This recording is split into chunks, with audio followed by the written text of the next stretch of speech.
마가복음 15장 1절에서 15절까지, 마가복음 15장 1절. 새벽에 대제사장들이 즉시 장로들과 서기관들 곧 온 공회와 더불어 의논하고 예수를 결박하여 끌고 가서 빌라도에게 넘겨주니, 빌라도가 묻되 내가 유대인의 왕이냐? 예수께서 대답하여 이르시되 내 말이 옳도다 하시매, 대제사장들이 여러 가지로 고발하는지라. 빌라도가 또 물어 이르되 아무 대답도 없느냐? 그들이 얼마나 많은 것으로 너를 고발하는가 보라 하되, 예수께서 다시 아무 말씀으로도 대답하지 아니하시니 빌라도가 놀랍게 여기더라. 명절이 되면 백성들이 요구하는 대로 죄수 한 사람을 놓아주는 전례가 있더니, 밀란을 꾸미고 그 밀란 중에 살인하고 체포된 자 중에 바라바라 하는 자가 있는지라. 무리가 나아가서 전례대로 하여 주기를 요구한데, 빌라도가 대답하여 이르되 너희는 내가 유대인의 왕을 너희에게 놓아주기를 원하느냐 하니, 이는 그가 대제사장들이 시기로 예수를 넘겨준 줄 알미러라. 그러나 대제사장들이 무리를 충동하여 도리어 바라바를 놓아달라 하게 하니, 빌라도가 또 대답하여 이르되 그러면 너희가 유대인의 왕이라 하는 일을 내가 어떻게 하랴? 그들이 다시 소리 지르되 그를 십자가에 못 박게 하소서.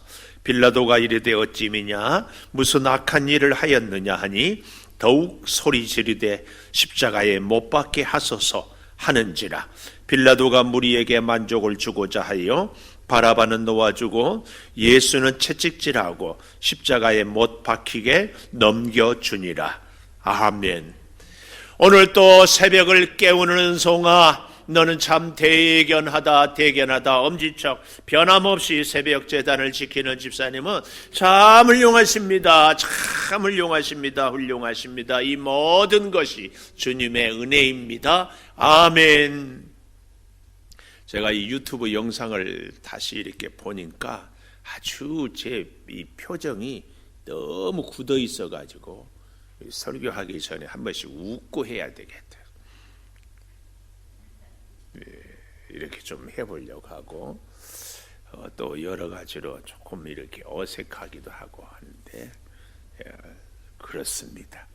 저는 오늘 이 제목을 십자가에 못 박는 사람들, 이렇게 정했습니다. 13절에 가보십시오. 그들이 다시 소리 지르되 그를 십자가에 못 박게 하소서. 14절 마지막에 보면 더욱 소리 지르되 십자가에 못 박게 하소서. 15절 결국은 채찍질하고 십자가에 못 박히게 넘겨주니라. 십자가에 못 박는 사람들. 첫째는 1절에 보면 새벽에 대제사장들이 즉시 장로들과 서기관들 곧 온 공회와 더불어 의논하고 예수를 결박하여 끌고 가서 빌라도에게 넘겨주니. 첫째, 누가 십자가에 못 박혀 주었습니까? 불의한 종교 지도자들. 오늘 여기 1절에 보면 새벽 재판은요, 해가 떠서 해가 지기 전에 늘 재판을 하는 것이 합법적입니다. 왜냐하면 우리 사람들이요, 밤이 되거나 혹은 이 건강한 이 사람일지라도 어두운 가운데서는 굉장히 충동적이고 감정에 치우치거든요. 그래서 이 해가 뜨기 전에 재판을 하는 것은 불법입니다. 그 옛날 우리나라도 군사정권 시절에 이렇게 밤에 재판하고 그냥 뭐 총살하고 이런 것들은요 다 불법입니다. 절차상의 문제가 있는 거죠. 근데 오늘 여기도 보니까 새벽에 예수님이 목요일 저녁에 감람산에 잡혀서 금요일 새벽에 이런 일들이 일어나는 거예요. 새벽에 특별히 종교 지도자들은 뭘 해야 돼요? 예수님도 그러했고 또 다윗 임금님도 그랬고 또 교회의 아름다운 전통이 새벽에 하나님께 나아와서 하나님께 기도하고 말씀 듣고 하는 것이 아름다운 전통이고 또 그렇게 해야 돼요. 특별히 이 교회 내지는 종교 지도자들은 더욱 그래야죠. 그런데 그 새벽에 여기 1절에 보십시오. 새벽에 대제사장들이 즉시 장로들과 즉시 참 이렇게 악을 행하는 데는 지체하지 않는 즉시 장로들, 대제사장들, 또 서기관들, 또 온 공회가 더불어 의논하고 참 이렇지 이런 일에 이렇게 한 마음이 되는지 참 알 수 없어요. 그리고 예수를 결박한다 이 말은 이 원문에 보니까 꼼짝 못하도록 묶어 놓는다. 이게 그러니까 참 상징하는 바가 크죠. 온 종교 지도자들이 일치단결해서 예수님을 꼼짝 못하게 하고 또 끌고 가서 이 억지로 끌어낸다. 억지로 끌고 가 묶어서 질질 끌고 가고 그리고 빌라도에게 넘겨준다. 이 넘겨준다는 말이 오늘 여기 1절 마지막에도 나오지만 10절에도 보십시오. 이는 그가 대제사장들이 시기로 예수를 넘겨준 줄 알미라. 넘겨준 줄 알미라. 또 15절 마지막에도 넘겨주니라. 이 넘겨준다 이 말은 인도해 준다. 그러니까 어떤 사람을 이제 누구에게 잘못된 것인 바른 길로 이렇게 인도한다. 혹은 우리 교회에 신앙생활을 하지 못한 사람을 신앙생활을 잘하게 이렇게 인도해 준다. 인도한다. 이런 의미가 넘겨준다는 그 말입니다. 네, 우리가 좋은 길, 바른 길로 인도하는 것은 참 감사한 일이지만 잘못된 길로 인도하는 것은 해서는 안 될 일이고 거기에 또 넘어가서도 안 되는데 그 넘겨주고 있다. 그 말씀이에요. 누가? 온 교회의 종교 지도자들이 예수를 누구에게? 빌라도에게. 우리가 아무리 교회가 힘들어도 우리가 영적으로 아무리 힘들어도 세상의 어떤 권력이나 세상의 어떤 세력에게 우리의 문제를 해결해 달라고 호소하는 것은 결코 옳지 않습니다. 교회는 세상보다 더 위에 있기 때문에 그러합니다. 그래서 우리가 영적으로 힘들 때도 반드시 하나님 앞에 나와서 하나님께 기도하고 하나님으로 문제를 해결함을 받아야 하는 줄을 믿습니다. 여기 이 교회 지도자들, 이 종교 지도자들이 바로 이런 모습들을 하고 있는데 한 걸음 더 나아가서 3절에 보십시오. 대제사장들이 여러 가지로 고발하는지라 그랬어요. 이 대제사장들이 다 제사장의 특징이 뭐예요? 제사장의 사명이 뭡니까? 백성들의 허물과 죄를 하나님께 부르짖어서 하나님으로부터 용서받는 일, 또 하나님의 그 놀라운 축복을 백성들에게 전하는 일. 그래서 성경에 보면 선지자들 이사야, 예레미야, 엘리야 선지자들은 그래도 제법 많이 나오지만 제사장들이 많이 나오고 있지 않거든요. 그런데도 실제로 역사 속에서 제사장들이 훨씬 많습니다. 선지자는 그때그때 필요하면 하나님께서 세운 사람이라면 제사장들은 아론의 자손 대대로 이 시대에도 아니 어떤 시대에도요 사실은 선지자 같은 사람보다도 제사장 같은 사람이 늘 필요합니다. 그래서 우리는 선지자의 사명도 물론 필요할 때가 있지만 제사장의 사명을 늘 감당해야 돼요. 연약한 분들을, 허물이 있는 분들을, 실수하는 분들을 끌어안고 기도하고 격려하고 힘을 주는 이 제사장의 사명. 그래서 왕 같은 제사장, 이 일을 우리는 꼭 감당해야 된다. 그런데 오늘 여기 3절 마지막에 고발을 하고 있어요. 제사장이. 이거 해서는 안 될 일.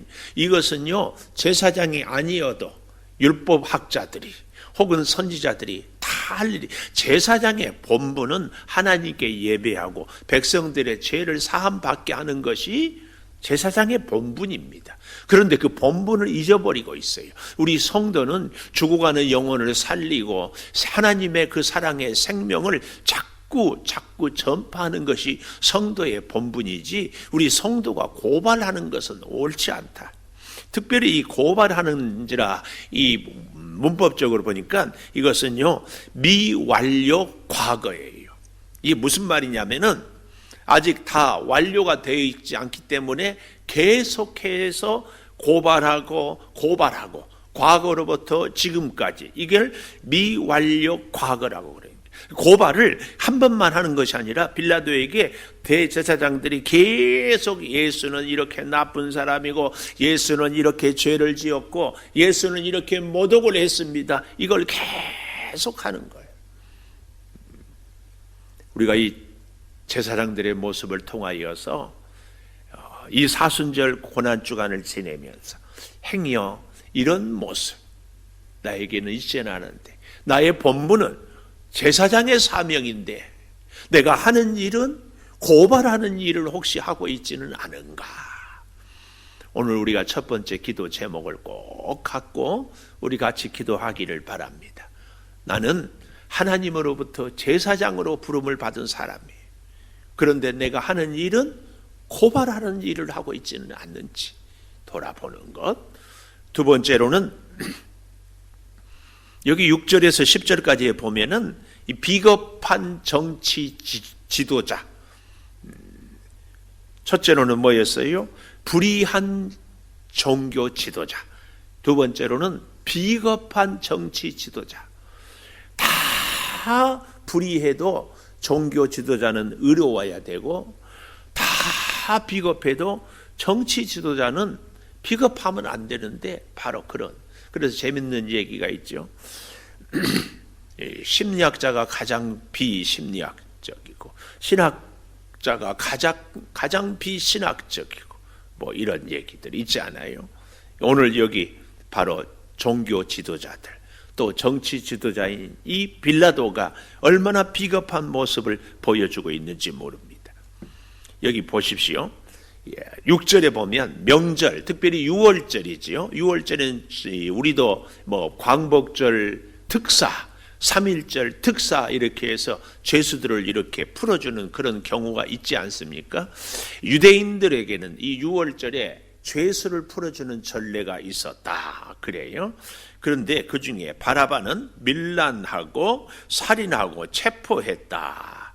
그래서 무리가 8절에 전례대로 한 사람을 풀어주세요 했더니 빌라도가 대답하여 이르되, 너희는 내가 유대인의 왕을 너희에게 놓아주기를 원하느냐? 이 유대인의 왕, 우리가 그냥 지나쳐 왔지만 2절에 보니까 빌라도가 예수님에게 네가 유대인의 왕이냐?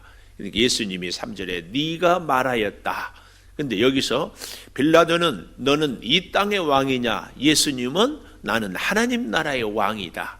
이런 차이가 있는 것을 알아야 되는데, 어쨌든 왕이냐 이렇게 얘기를 하잖아요. 유대인의 왕을 여기 9절에 놓아주기를 원하느냐? 그런데 이렇게 질문하는 의도가 있어요. 그게 뭐예요? 10절에 나와요. 그가 대제사장들이 시기로 예수를 넘겨준 줄을 알미러라. 이게 무슨 말이에요? 빌라도는 무리들이 예수님을 시기한 줄을 알아요. 예수님이 죄가 없는 줄을 알았다, 그 말씀이에요. 우리가 사실은 어떤 사건이나 특별히 우리의 영적 생활, 신앙생활에 주님에 대해서, 또 믿음에 대해서, 또 말씀에 대해서 정확하게 아는 것은 참 필요합니다. 그러나 아는 것으로 끝나서는 절대로 안 됩니다. 놀랍게 우리가 이렇게 마가복음을 공부하는데요, 이 마가복음 우리가 1장을 한번 가보면 참 놀라운 사실을 찾을 수 있어요. 마가복음 1장에 가보면 보십시오. 1장 1절에 보면 하나님의 아들 예수 그리스도의 복음의 시작이다 해가지고 예수님의 어린 시절도 기록이 되어 있지 않고 바로 세례받고 시험을 광야에 가서 받으시고 바로 복음을 전하지 않습니까? 그런데 24절에 가보면 이렇게 말씀합니다. 나사렛 예수여, 우리가 당신과 무슨 상관이 있나이까? 이건 누가 하는 얘기냐면은 귀신이 하는 얘기예요. 21절 가버나움에 가니까 안식일에 예수 예수님이 회당에서 가르치고 있거든요. 그리고 23절, 회당에 더러운 귀신 들린 사람이 있어 소리질러 이르되, 이 귀신 들린 사람이, 정확하게는 귀신이 예수님 보고 소리를 질러도 뭐라고 얘기하는가? 24절, 우리가 당신과 무슨 상관이 있나이까? 우리를 멸하러 왔나이까? 하면서 나는 당신이 누구인 줄 아노니 하나님의 거룩한 자니이다. 얼마나 정확하게 이 예수님에 대해서 귀신이 알고 있어요. 그랬더니 예수님이 꾸짖어서 이르시되 잠잠하고 나오라 하고 경련을 일으키고 나오잖아요. 이렇게 경련을 일으키고 다 나오는데, 그 이후로 이제 또 29절 이하에 보면은 베드로의 이 장모 열병으로 누워 있잖아요. 그때 그를 고칩니다. 그래서 31절에 보면은 그 장모는 바로 그 자리에서 수종을 들고 있거든요. 근데 34절에 가보면 예수께서 각종 병이 든 많은 사람을 고치며 많은 귀신을 내쫓으시되 귀신이 자기를 알므로 그 말하는 것을 허락하지 아니하시니라. 이 베드로의 장모와 이 귀신에 대한 모습을 보여주면서 우리에게 주는 깊은 교훈이 있습니다. 귀신은 예수님이 누구인지, 하나님의 아들이여 거룩한 자인지 잘 알았지만 귀신이 하지 않는 일이 뭐예요? 장모처럼 예수님께 수종들지 않았습니다. 제자들처럼 예수님을 믿지도 않았습니다. 그리고 예수님께 경배, 예배하지도 않았습니다. 우리가 잘 아는 것으로 안 됩니다. 그래서 야고보서에는 행함이 없는 믿음은 죽은 믿음이다, 이렇게 말씀합니다. 오늘 우리가 다시 마가복음 15장에 와보면 빌라도가 이 무리가 예수님이 죄가 없는데도 넘겨준 줄을, 그것도 시기로 넘겨준 줄을 잘 알고 있어요. 그러면은 자기가 잘 알면은 재판관으로서, 총독으로서 죄 없는 사람을 용서해 줘야 되거든요. 그리고 석방을 시켜야 되거든요. 여러분, 참 이 공리주의라는 이런 말이 있거든요. 이게 무슨 말인가 하면은 많은 사람에게 유익하다면 한 사람 정도는 죽어도 괜찮다, 이런 주장을 공리주의라고 그래요.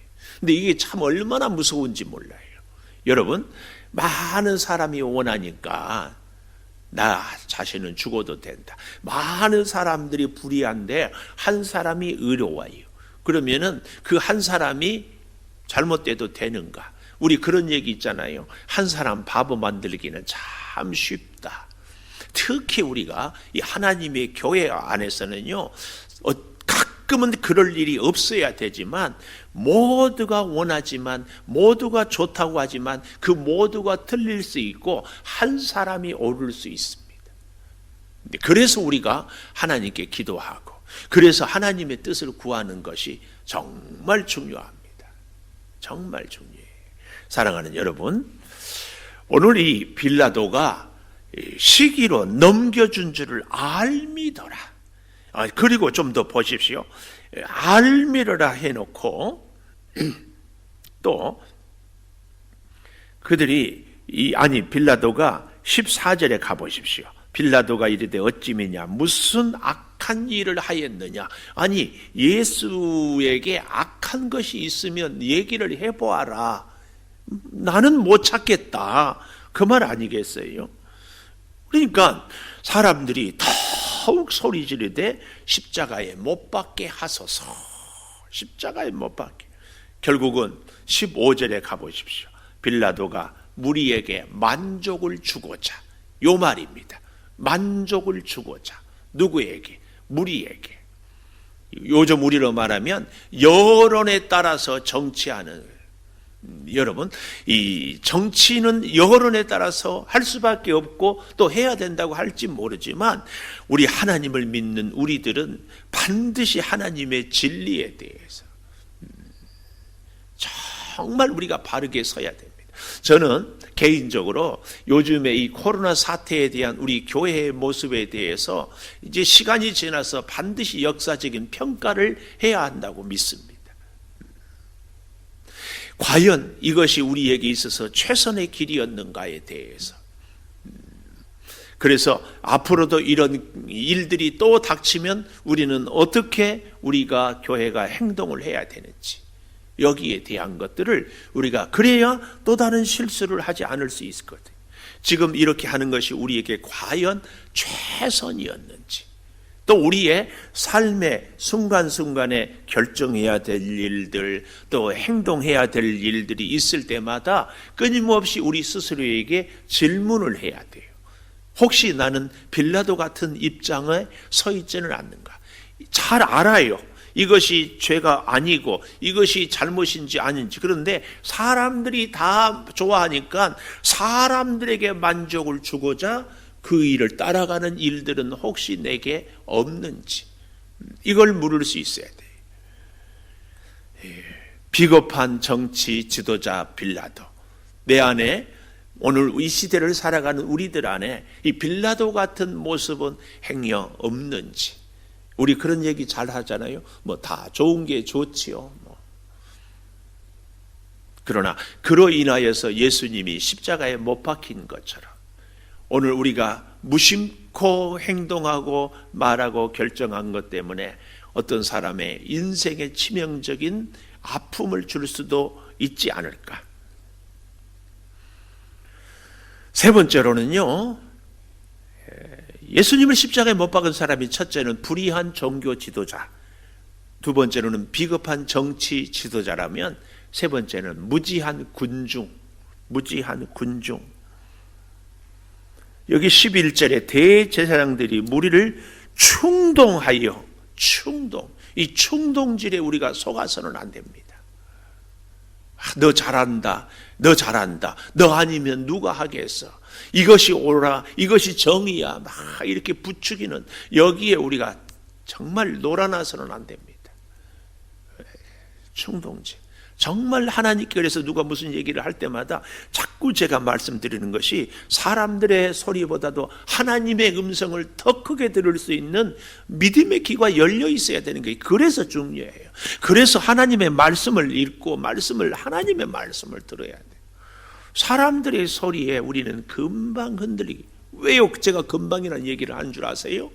바로 엊그제 주일날 예루살렘 성에 입성한 예수님을 향하여 종려나무로 가지를 흔들고 겉옷을 깔면서 호산나 다윗의 자손이여 찬송하리로다 외치고 환영했던 사람들이 이 무리들이에요.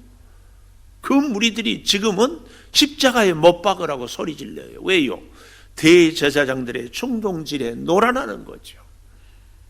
그래서 우리가 인생의 가치관, 신앙의 바른 기준, 하나님의 말씀을 늘 귀를 기울인 것이 그만큼 중요합니다. 사람들이 그런다고 같이 휩쓸리지 마십시다. 세상이 요즘에 제가요 참 보면은요, 교회가 코로나 바이러스가 꽉 차 있는 것 같아. 교회 가면은 코로나에, 아니 그러면 저같이 24시간 365일 뭐 교회 울타리에 사는 목사는 뭐 코로나 막 범벅이 돼가지고 삽니까? 매스컴에도 떠든다고 예수 믿는 우리들까지도 그렇게 해야 되는가, 그 말이에요. 우리가 좀 이런저런 일들에 대해서 하나씩 묵상해보고 하나씩 좀 생각해보고 하나님의 말씀은 과연 뭐라고 하는지 좀 들여다보기도 하고, 그래서 이것이 과연 옳은가에 대해서 충동질에 넘어가면은 나는 몰라서 그렇다고 해가지고 어때요? 죄가 없어지는 건 아닙니다. 몰랐다고 자기 변명, 정당성 부여되는 것도 아닙니다. 우리는 이 무리지한 군중 같은 모습은 혹 없는지. 여기 13절에 보십시오. 13절에 보면 이렇게 얘기를 하잖아요. 그들이 다시 소리 지르되 그를 십자가에 못 박게 하소서. 14절에 더욱 소리 지르되, 소리 지르고 다시 소리 지르고 더욱 소리 지르되 결국은 십자가에 못 박히게 넘겨주니라. 사랑하는 여러분, 십자가에 못 박는 사람들, 불의한 종교 지도자들, 비겁한 정치 지도자, 무지한 군중, 이 세 부류의 모습이 혹 내 안에 있다면 겸손히 기도하고 하나님의 뜻을 구하는 저와 여러분 꼭 되기를 부탁드립니다. 기도하겠습니다. 십자가에 못 박는 사람들의 모습을 봅니다. 아버지 하나님, 불의한 종교 지도자들, 비겁한 정치 지도자들, 무지한 군중들이 합세해서 결국은 예수님을 십자가에 못 박게 넘겨주고 있습니다. 내 모습, 내 안의 내면에는 때로는 불의한 종교 지도자와 같고, 가끔은 비겁한 정치 지도자 같고, 또 때로는 무지한 군중 같은 모습이 있지 않습니까? 주변의 환경에 휩쓸리고 사람들의 말에 휘둘리고 내 감정과 주어진 환경에 따라서 이리저리 왔다 갔다 하는 내 모습은 없습니까? 주님 말씀 붙잡고 주님이 기뻐하는 그 길을 한 걸음 걸어가게 하여 주시옵소서. 아버지, 코로나 사태로 참 힘들어하는 우리 성도들을 긍휼히 여겨주시고, 아버지 하나님, 이렇게 힘들고 어려운 때에 오히려 하나님을 더욱 찾게 하여 주셔서 우리 인생의 크나큰 저력을 이 위기를 통하여 키우게 하여 주시옵소서. 가정, 직장과 사업장에 은혜를 허락하여 주시고, 이 고난 주간에 깊이 주님을 만나고 기도하는 은혜의 시간들이 다 되게 하여 주시옵소서. 지금은 우리 주 예수 그리스도의 은혜와 아버지 하나님의 무한하신 사랑과 성령의 감동하심이 영원토록 함께 하시옵기를 간절히 축원하옵나이다. 아멘.